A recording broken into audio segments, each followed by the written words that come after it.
Good evening. This is Friday, July 18th, 109 days until the 2008 presidential election. While the presumptive Republican nominee has to get himself a new national campaign co-chair with the resignation of the endlessly compromised Phil Gramm. Breaking news, which we will cover in depth in a moment tonight. The presumptive Democratic nominee's magical mystery tour is underway with an unprecedented level of secrecy and of touchiness about the secrecy. In other words, in our fifth story on the countdown, where in the world is Barack Obama? Thank you. Here's what we do know, that the Obama campaign has announced an upcoming trip to Jordan, Israel, London, Paris, and Berlin, and that the Illinois Democrat himself said last month that he would go to both Iraq and Afghanistan soon. How soon might be soon? At a lunchtime fundraiser in Detroit, his opponent, Senator McCain, saying today he thought it could be sometime this weekend. I believe that either today or tomorrow, and I'm not privy to his schedule, that Senator Obama will be landing in Iraq with some other senators, and there will be a congressional delegation. And I am sure that Senator Obama is going to arrive in Baghdad in a much, much safer and secure environment than the one that he would have encountered before we started the search.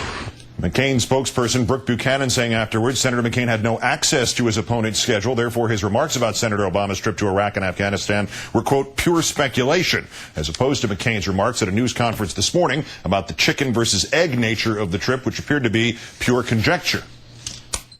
It's the first time in my recollection that someone has issued a policy statement on an issue and then taken a trip, and for the first time to sit down with the commander in the field. The first time to visit Afghanistan. Well, there was the senator who advocated the invasion of Iraq, declared the war there would be quick and easy, and during the early days of the occupation announced that we'd accomplished the mission thing, and then made his first trip to post-war Iraq August 2003. That would have been Senator John McCain. Finally, on this point, Senator McCain's remarks about a hypothetical trip to Iraq that Senator Obama purportedly could have taken seemed to be pure drivel. This trip that he's on would have been vastly different if we had done what Senator Obama wanted to do. And that is he wanted to withdraw, he opposed the surge, so he would be going to a very different Iraq if we had done what he wanted to do. Actually, if the U.S. had done what Senator Obama wanted and withdrawn from Iraq by now, Senator Obama probably would not be going there at all whenever he goes there. Time now to bring in our own Richard Wolffe, senior White House correspondent for Newsweek magazine, who appears to be in Washington, so we know it's not a trip to Washington for Senator Obama. Richard, good evening.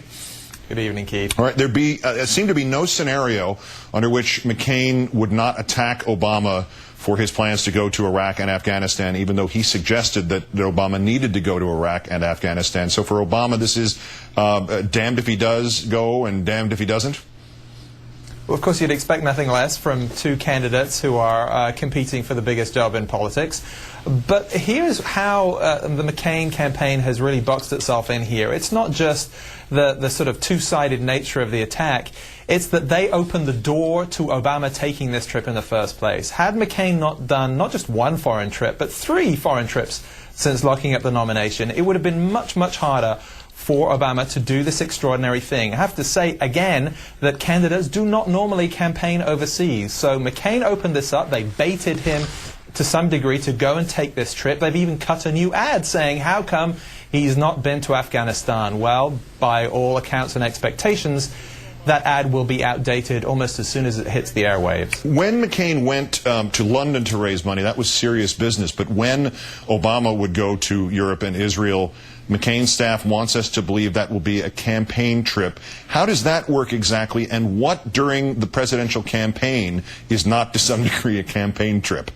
Yes, they are candidates and they are actually campaigning, so everything they do has to be seen through the prism of that. And of course for Obama that actually poses some serious risks here. If he does enter into something explicitly political, if his big outdoor speech that we all expect in Berlin is more of a rally, then he could face a lot of criticism for that. It doesn't look good. On the other hand, Obama has this tendency to challenge people. I expect him to go out there in Germany and demand things, challenge the Germans and Europeans, for instance, to pony up more troops for NATO in Afghanistan. So Obama has to be careful about this whole campaign thing, but it didn't seem to stop McCain when he was out there. All right, about this Obama trip, there are two questions about the mechanics. One, why the secrecy about it? And two, if there is a good reason for that secrecy, why would Senator McCain try to give away the secret today in Michigan? Well, the reason for the secrecy is security, of course, and we in the media have been very careful about what we're putting out there. You know, security of these trips, and I went with President Bush to Iraq, security is tight for a reason. So it is remarkable that a member of Congress would even speculate in that way. Why he did that, I can't really be sure, but obviously they're trying to backtrack now.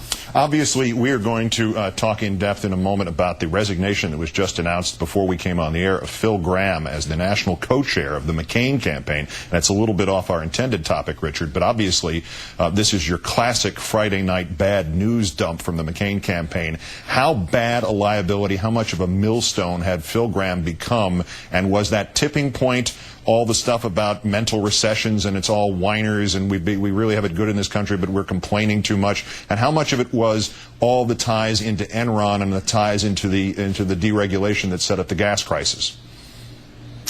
Well, it seems to be the tipping point is that he's a distraction from an economic message for next week. But what's curious is that they reversed themselves after throwing himself under the bus, if that's not a mixed metaphor. So you've got him being thrown out of the campaign, brought back in, and then thrown out again, all in the space of a few days. You know, when you think about the latest relaunch of the McCain campaign, it was to get consistent messaging.